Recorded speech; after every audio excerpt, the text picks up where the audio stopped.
ದಾಳಿ ನಡೆದಿಲ್ಲ. ನೀವು ಪಾಕಿಸ್ತಾನದಲ್ಲಿ ಅವ್ರದ್ದು 11 ಏರ್ ಬೇಸ್ಗಳನ್ನ ಹೊಡೆದು ಬಿಸಾಕಿದ್ದಾರೆ. 2008ರಲ್ಲಿ ಮುಂಬೈ ಅಟ್ಯಾಕ್ ಆಯಿತು, 180 ಜನ ಸತ್ತೋದ್ರು. ಆವತ್ತು ಅಜ್ಮಲ್ ಕಸಬನ್ನು ಸಾಕ್ಷಿಯಾಗಿ ಹಿಡಿದಿಟ್ಟಿದ್ರು ಕೂಡ ಆಗಿನ ಪ್ರಧಾನಿ ಮನಮೋಹನ್ ಸಿಂಗ್ ಇರ್ಬೋದು, ಅವರ ಜುಟ್ಟನ್ನು ಹಿಡ್ಕೊಂಡಿದ್ದಂಥ ಸೋನಿಯಾ ಗಾಂಧಿ ಇರ್ಬೋದು, ಪಾಕಿಸ್ತಾನಕ್ಕೆ ಅವ್ರ ಮೇಲೆ ಒಂದು ಪಟಾಕಿನೂ ಹಾಕಲಿಲ್ಲ. ಆದರೆ ನಮ್ಮ ಪ್ರಧಾನಿ ನರೇಂದ್ರ ಮೋದಿಜಿಯವರು ಈ ಸರಿಯಾದ ಪಾಠ ಕಲಿಸಿ ಹೊಡಿತೀವಿ ಅಂತ ಹೇಳಿ ಅವರ ನ್ಯೂಕ್ಲಿಯರ್ ಇನ್ಸ್ಟಾಲೇಷನಿಂದ ಹಿಡಿದು ಪ್ರತಿಯೊಂದು ಕಡೆನೂ ಕೂಡ ಮಿಸೈಲ್ ಅಟ್ಯಾಕ್ ಮಾಡಿದ್ದಾರೆ.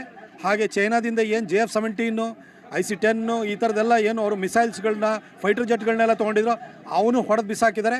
ಇವತ್ತು ಚೈನೀಸ್ದು ಏನು ಡಿಫೆನ್ಸ್ ಎಕ್ವಿಪ್ಮೆಂಟ್ ಇತ್ತು, ನೆನ್ನೆ ಶೇರ್ ಮಾರ್ಕೆಟಲ್ಲಿ 9% ಶೇರ್ ಬಿದ್ದೋಗಿದೆ.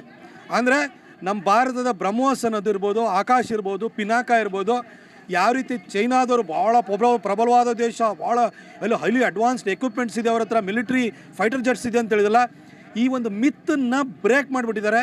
ಅಂಥ ಒಂದು ಶಕ್ತಿಯನ್ನು ನರೇಂದ್ರ ಮೋದಿಜಿಯವರ ಮುಖಾಂತರವಾಗಿ ನಮ್ಮ ಇಂಡಿಯನ್ ಆರ್ಮಡ್ ಫೋರ್ಸಸ್ಸು ತೋರಿಸಿದ್ದಾರೆ. ಇಡೀ ದೇಶ ಖುಷಿಯಾಗಿದೆ. ಮೋದಿಯವರ ಬಗ್ಗೆ ಒಲವು ಇನ್ನೂ ಹೆಚ್ಚಾಗಿದೆ. ಯಾರ ಸರ್ಟಿಫಿಕೇಟು ಬೇಕಾಗಿಲ್ಲ. ಇವತ್ತು ಚೈನಾದ ಡಿಫೆನ್ಸ್ ಇಂಡಸ್ಟ್ರಿನೇ ಇವತ್ತು ಬಿದ್ದೋಗಿದೆ, ಮುಳುಗ್ತಾ ಇದೆ ಅಂತಂದರೆ ಇದು ಭಾರತದ ಶಕ್ತಿಯ ಒಂದು ಶ್ರೇಷ್ಠತೆಯನ್ನು ಸಾರ್ತಾ ಇದೆ.